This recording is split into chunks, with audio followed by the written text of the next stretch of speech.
In Namen von dem Bund will ich anerkennen die traditionelle Abhüter von Land, wo wir treffen sich heint, das Wurundjeri-Volk von dem coolen Volk.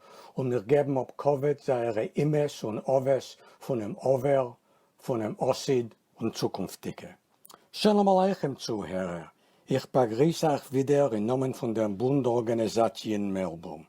Ich hoffe, dass ihr seid alle gesund und in der Heim. Wir führen an noch alt mit unseren Podcasten, wo wir reden wegen in Jonem, was haben zu tun mit jüdisch Leben und Kultur.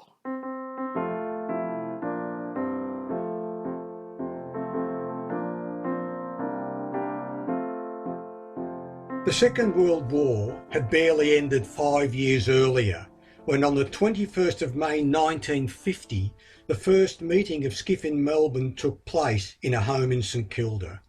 Among the 5 SKIFistn who attended the launch of SKIF are our 3 guests today, Rachel Kalman, David Burstin and Danielle Charak. 7 months later, they also attended the first camp at Anglesey, which had 17 Lageristen. Danielle and Rachel are child Holocaust survivors. David's father came to Australia in 1928 and was joined in the following year, 1929, by his mother. Together with the Kadima and the Peret Shul, and later the Shalom Aleichem Shul, SKIF, the youth wing of the Bund, was part of what made up the fabric of Yiddish Melbourne. Danielle, David and Rachel went on to have lifelong friendships with the SKIFistn they met in 1950 and lifelong involvements with either SKIF, Kadima or the Yiddish schools. So, how did you come to be involved in SKIF? And Danielle, perhaps you could get the ball rolling for us. That's very simple. My parents, who had actually come from a religious home, and my father from a Hasidic home in Warsaw, came Bundisten when they were very young. And they met in the young Bund, in the Zukunft at that time, came to Belgium, where they immediately got involved in the Bund. And so when we moved to Australia, there was no doubt in my parents' mind and in their way of life that, of course, if there was anything to do with Yiddish and with the Bund, they would bring up their children in this. Now, we arrived in 1949. And shortly afterwards, I think it was, Pinja Ringelblum arrived. And I remember him having conversations with my parents. He was interested in starting off a SKIF. He remembered it from Poland. He'd been involved in France, and he was definitely interested in starting off a SKIF. He wasn't the only one. I think he's the one that spoke to my parents and spoke to me and enlisted me into that very first meeting, which, from memory, was run by Simcha Burstin. Correct. And there were 5 of us at that meeting. The meeting was held in the home of our old Bundist Mottel Nussbaum and his wife. It was a separate room away from the apartment in Victory Mansions, where my uncle and aunt lived and where a lot of other Platim, a lot of other refugees were living, a lot of post-World War II immigrants, and the building that had been arranged by Leo Fink and Oliver Scholem.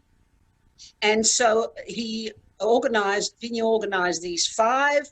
Simcha Burstin met with us. I remember the atmosphere of that first meeting. It was quite electric. I've tried to put together who the 5 were. Doris was definitely there. Rachel was there. She tells me. I don't remember her from there. I don't remember anyone else from there. I remember only Doris and myself. Rachel was there, all girls. I think that Lena Glicksman was there. Yes, I think Lena Glicksman. But not her younger sister. Now Schmerling, not Clara.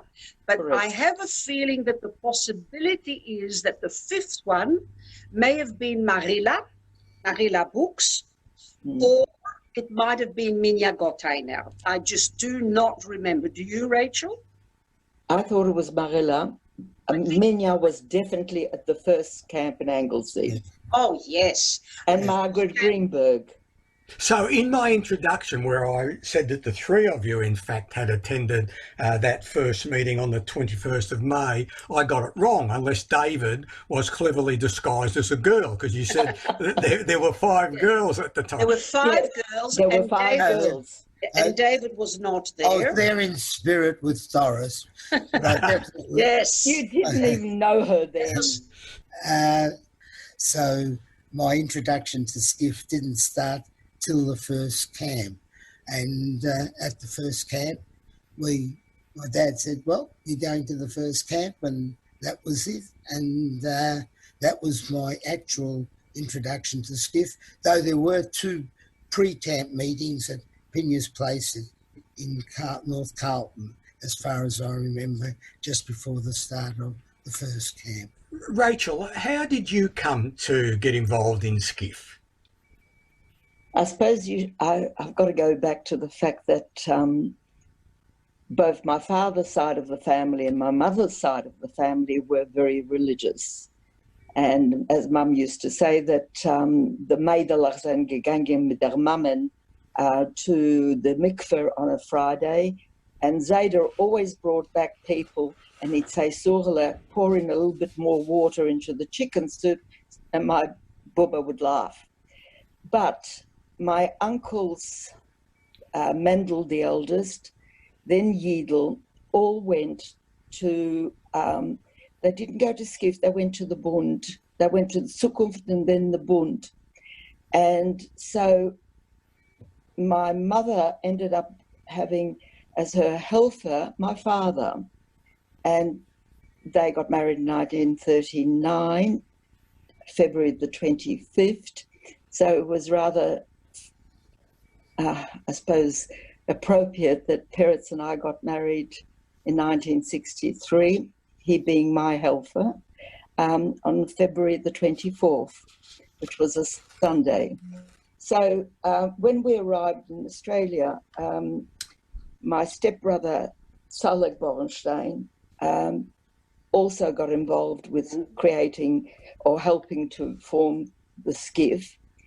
So between him, Simcha Borstin, and the fact that my mother obviously could talk a lot about the skiff in Poland, it was quite normal, natural for me to go to the skiff. So as soon as I actually knew I was going to go to an organization called the Skiff when we arrived in Melbourne, but I didn't know that it would be as soon as it was.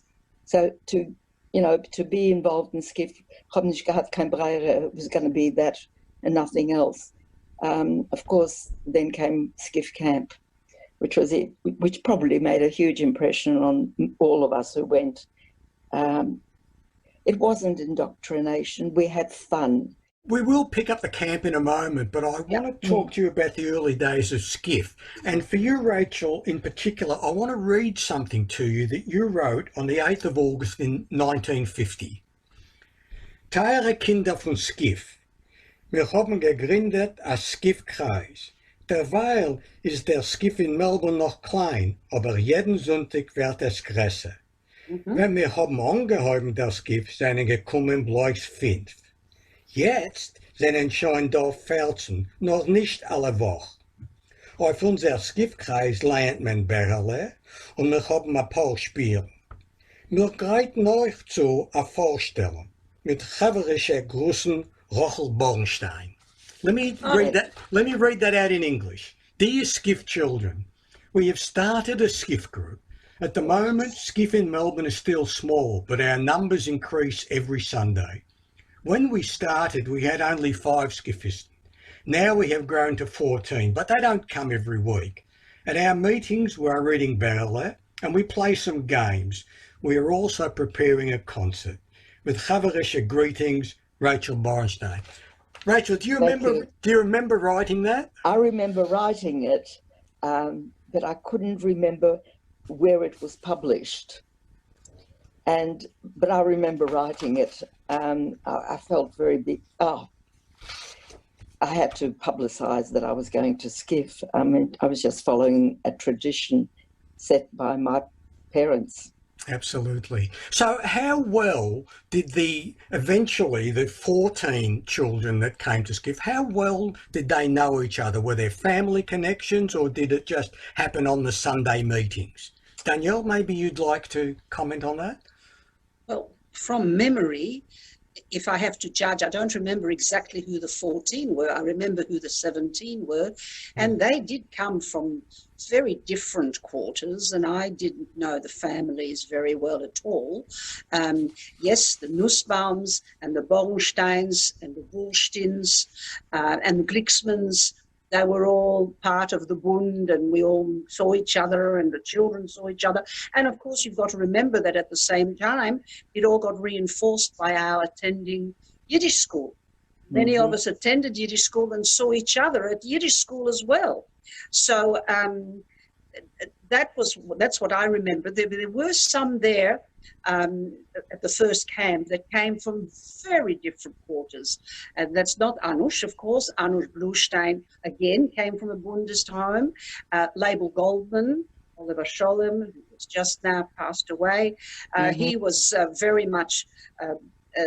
the mother was involved in the Bund, and of course his father had been, and he came to Yiddish school, and he was really one of my very early friends because we went to Yiddish school. We were in the same small Yiddish class, and we became friends right away in 1949, before the SKIF was founded. Then there were people like Leon Fischmann and Anne Lang. I mean, they didn't come from Bundist backgrounds. They came from Yiddish-speaking backgrounds, maybe. Never saw them again, or I may have bumped into Anne at the butcher's. But and there were many others. Rachel will remember some others as well. But, you know, they came from different quarters. But there was certainly a big element that was from Bundist background, Yiddish-speaking background. So we met both in SKIF and in Yiddish school, and it became a very close-knitted group. So, Rachel, for you, how long did SKIF meetings continue to happen in someone's home before premises were found? I don't remember the exact date, but we started off at the Glicksmans, and they didn't have a lot of big rooms, but being small groups, because they had 2 kids already. I remember Minna Gottainer came. So you started off at the Glicksmans. We started off the Glicksmans, but then we went to the corner of Lygon Street and Richardson Street, which was, I've forgotten the surname. Lehrmann, I think. No. Sprinzer was... Sprinzer Janover. That's it. But Sprinzer, I think she was an only child, if I'm not mistaken. Yes, an only daughter. So we had meetings there, and the big worry was always the helpers were scared that we would run out on the road if we were playing in front, so we didn't play in front. And then we got permission to go to the Kadima, and that made a huge difference because we had land at the back, we had rooms, and suddenly we became quite a big organization, considering we started with 5. I remember Ruth then become as my friend from school. So your friends from school became your friends in SKIF because they came along. And then so-and-so heard, how much fun we were having. Can I come as well? And they did. So this is how we very quickly became and had more than one case. There were the oldies, and then there were us youngies. Danielle was regarded as an oldie. David, you wanted to make a comment? Well, the thing was, the SKIF, when they had the meetings in the houses, wasn't gelling as well. What happened was, in the Kadima, the youth section was expelled because they were doing political activities which were not considered favourable, and the whole youth movement of the KYO was expelled from the Kadima. This left a vacancy, and the SKIF took the Sunday and Habanim the Saturday. And that is how we shifted into the Kadima, and which gave us a good base on which to develop. My memories are that not so much 1950. To me, the whole group started to gel with the first camp, when we really, as a group, Danielle mentioned boy Fishman, but there was 5 boys. There was Peretz, Yes. Leon Goldman, Anush, myself, and we all became lifelong friends. And suddenly, for me personally, from a situation where I was not interested in going to SKIF before the camp, once the camp had been held, I felt enjoyment in going to SKIF on the Sunday afternoon, because I had a very strong friendship group, which became a lifelong friendship group. And we'll pick up some of this in a moment. Danielle? Get to the camp, I want to point out, I don't know when this happened, but because I lived, both Rachel and David lived north of the Yarra. I lived south of the Yarra. And my memory of Kaizen was that we met at Herbert Street. There was an old people's home. We met there, sometimes at my place, because I was exactly across the park in St Kilda, round from Dickens Street, around the corner. So I do not remember so much. I remember later on when we were studying to be, being trained to be a Helfer, I remember doing it all at the Kadima. I was in Galton all the time. But my Kreisen that I remember were south of the Yarra, and I don't remember when that happened. But we must have been a very small group, and that they did sometimes meet at my place, sometimes at Herbert Street. I don't know when that began. That's my own. And I remember I started SKIF probably in 1958, and into the 60s still, there was SKIF at Vaxois in Wellington Street, St Kilda, and there was SKIF at That's Kadima. right. And I remember we used to have an annual football match Correct. where Carlton SKIF would play against St Kilda SKIF. Now, I don't know how much longer SKIF in Carlton continued, but eventually it all got consolidated in Wellington Street.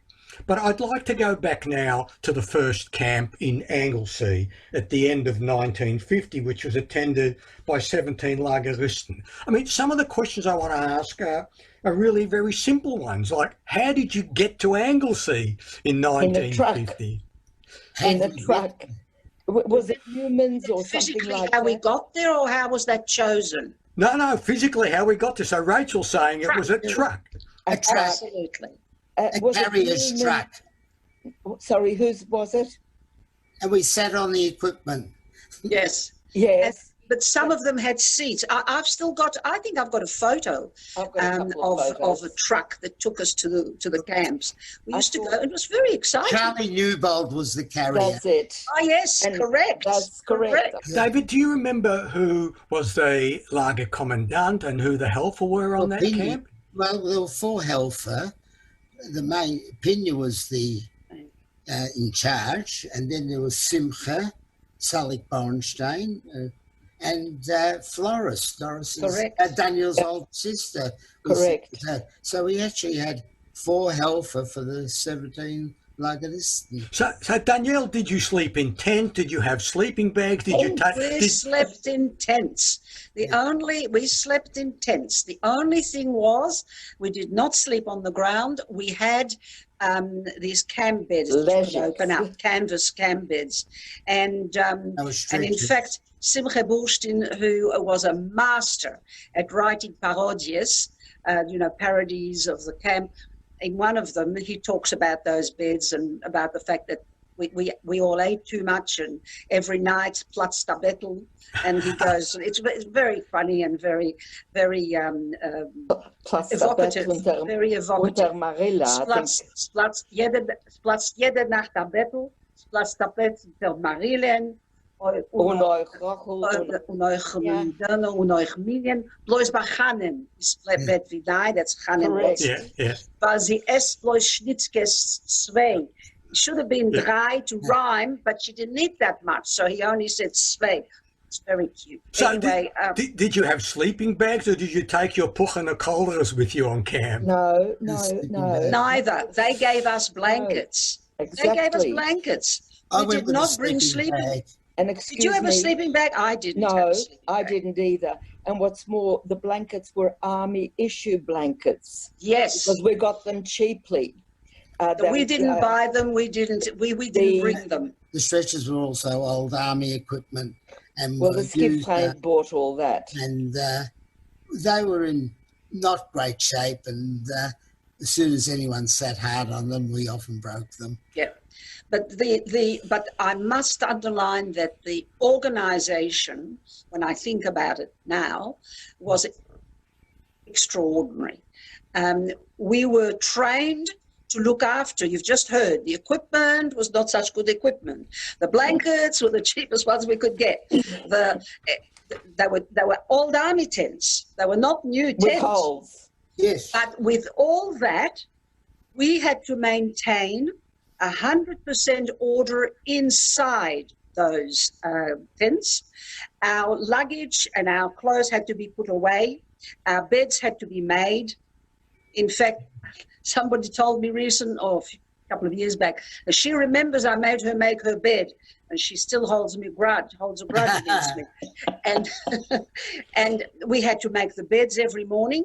There was an inspection.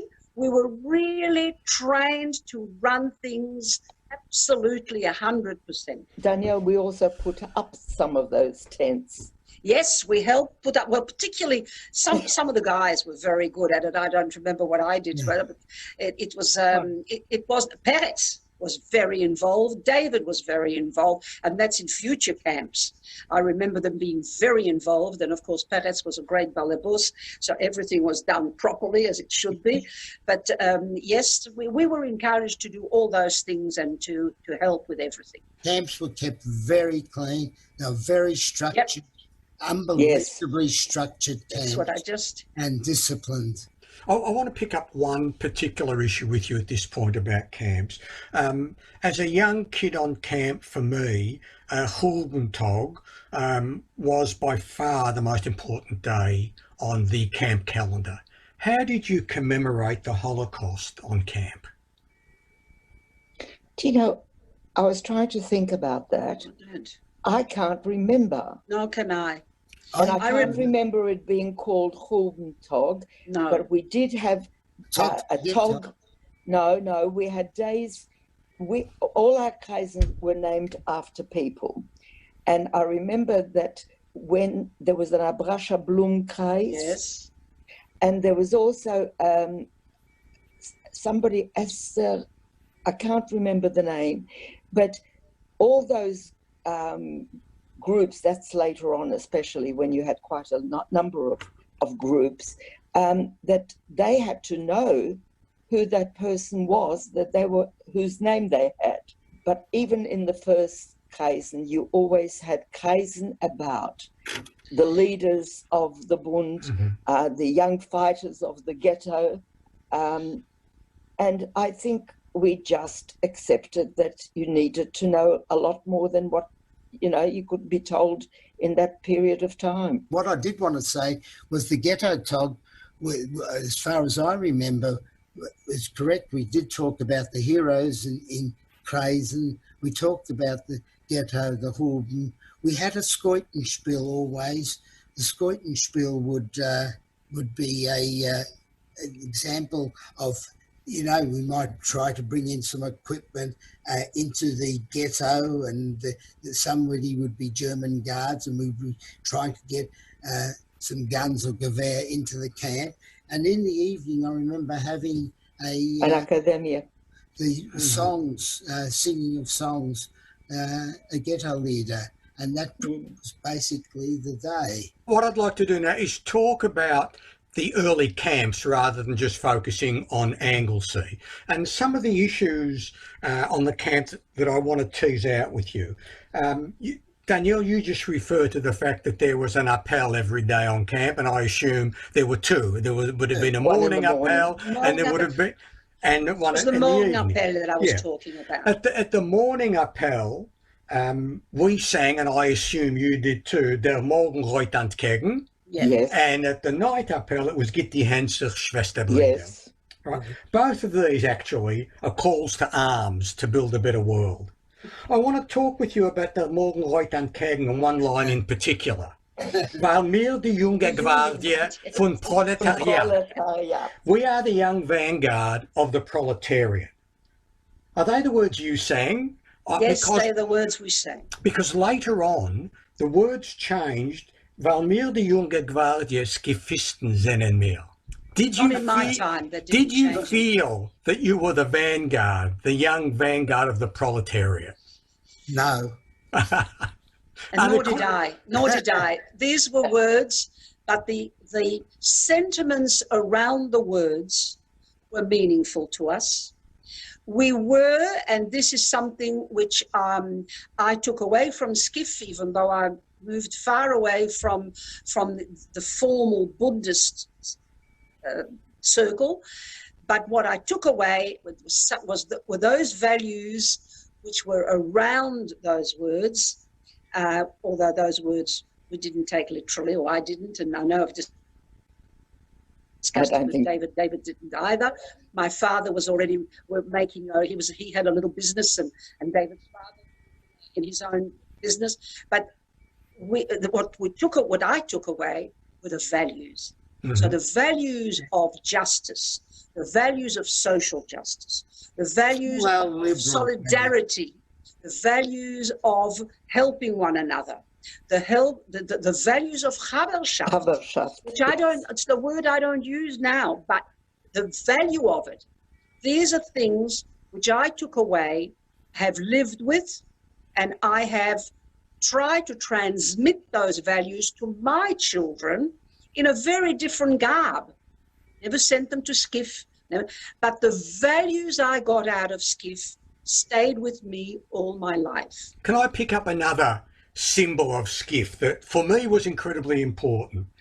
As a young SKIFist, I remember vividly being taught that the falcon, our symbol, was chosen because it's the only bird that flies into a storm. That's what we were told. Whether it's true or not, David, in some ways is not important. It's the symbolism of it. I was completely taken with that idea. Was that part of your SKIF education? And how did you feel about it at the time? That didn't worry me, that like the issues. I agree with Danielle in terms of the liberal values of, we have now Black Lives Matter. These were issues. Now, I could identify with issues, and I did identify with issues, and they were brought out very well through the SKIF organisation. I never identified with socialism as an economic system. I never gelled. It never seemed to work as far as I was concerned. But values were imparted, and were imparted very well through the SKIF organisation. I did feel that. I want to add, though, that after that camp, we didn't participate in the planning of the camp. It was done completely by the helpers. I want to say, though, that in later camps, when we were still SKIFisten, an enormous responsibility was placed on us. I remember preparing particular days on a theme. And there was the Tog von Messias Nefesh. And I had to find the material, and I had to find the way of doing it. And others were given the same jobs. I'm only talking about me because they're the ones I remember.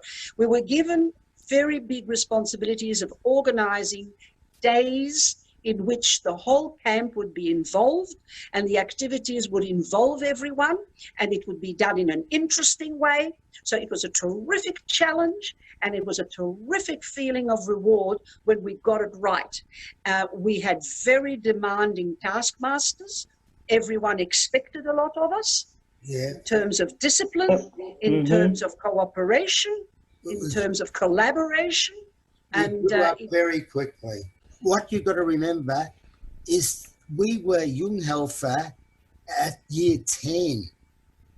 And that was the first SKIF Dramana camp we were already young helfer, full helfer year 11, running the camps year 12. We were really thrown to the wolves. And we had backstops, though. Perhaps they had to, because there were no other helfer, and they just, and the numbers were growing exponentially at that time, because, the first camp was 17, I think the second camp about 25, third camp about 40, but by the time of the fourth camp, we were close to 100.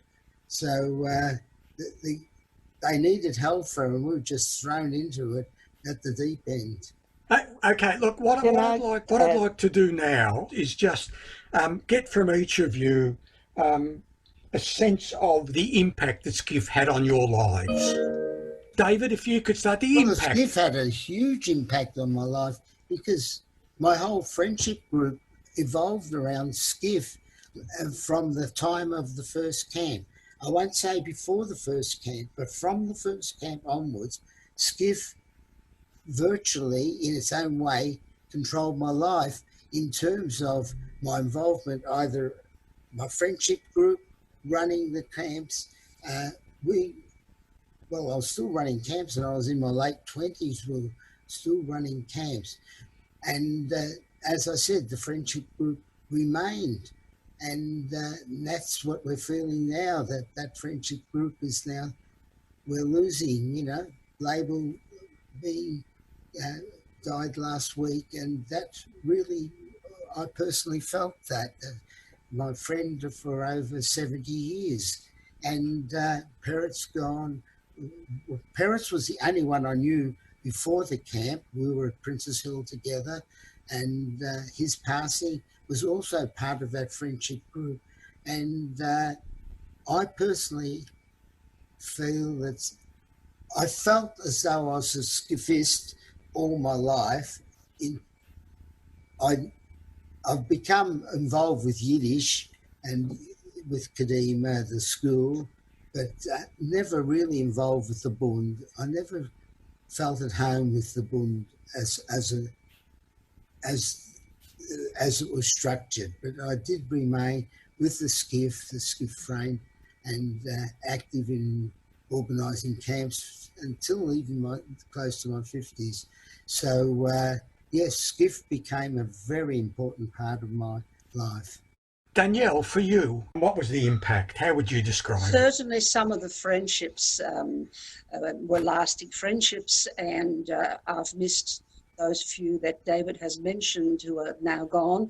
My friendship group grew enormously after that, so that wasn't the only thing. I think the biggest impact is what I mentioned before. It was an impact of values and an impact of feeling that I could be part of something better, something that my father also inspired in me, a better world. And I think we had that in the SKIF, and these were very real values and very important values for me. Very important also that it gave me a chance to live in Yiddish and enjoy Yiddish, and that hand in hand with my going to Yiddish school certainly created a path for the rest of my life, and somehow I've been involved with Yiddish for the rest of my life, although that wasn't the only thing I was involved in. But certainly the values of social justice, really the values of the prophets, the values of justice, of peace, of striving for a better world.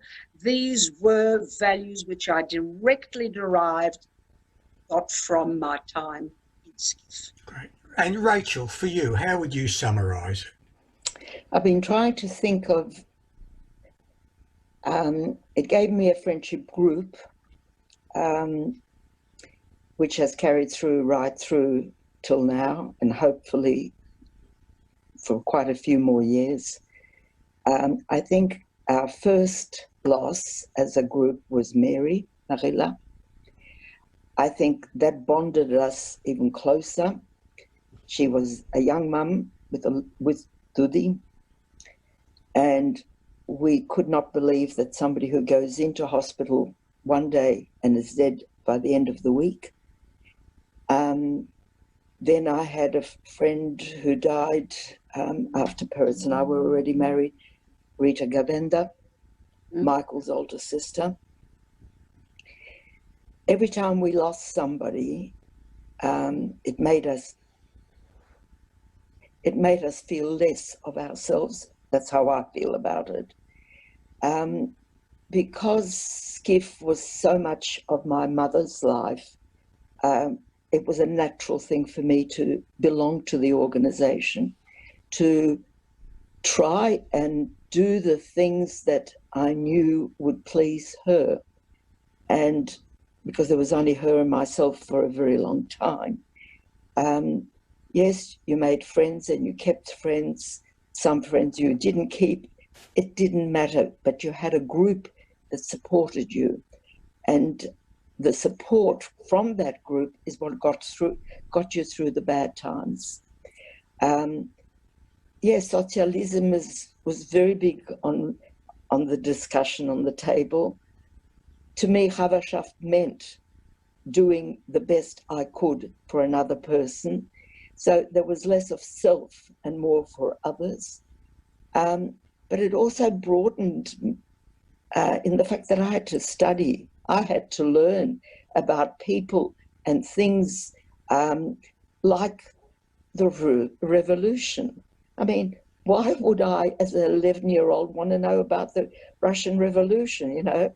But it made me a much more interesting person, and I had to work over things. David, final comments. I just wanted to say I was not only involved with Skiff, I had the Ajax Football Club, I had the Northeastern Squash Club, I now have the Bowls Club, and I have 200 games with the Bowls Club and over 200 games with the Ajax Football Club. You have the Australians, they are my mates, but my friends were from Skiff. That's a wonderful way to finish it, David. So thank you for that. Look, in this year when Skiff celebrates 70 years of work in Melbourne, it's wonderful to have the three of you, David, Danielle and Rachel, to share your memories of it, to share your thoughts about Skiff and how you felt about it. And I thank you very much for that and wish you all the very best for the future.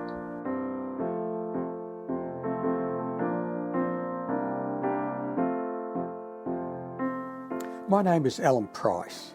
Thank you for joining us today when we spoke with Danielle Charak, David Burstin and Rachel Kalman about the early days of Skiff in Melbourne. I hope you will join us again when we speak with Alex Weiser from New York about his musical work, his Pulitzer Prize nominated album On alle Tag zijn gewen purpurn, and All the Days Were Purple, and his work at YIVO. Today's podcast, like the others in our series, was produced by Gideon Price, who also plays our Wir kommen on theme music. Bis wir treffen sich weiter, bleibt gesund und stark.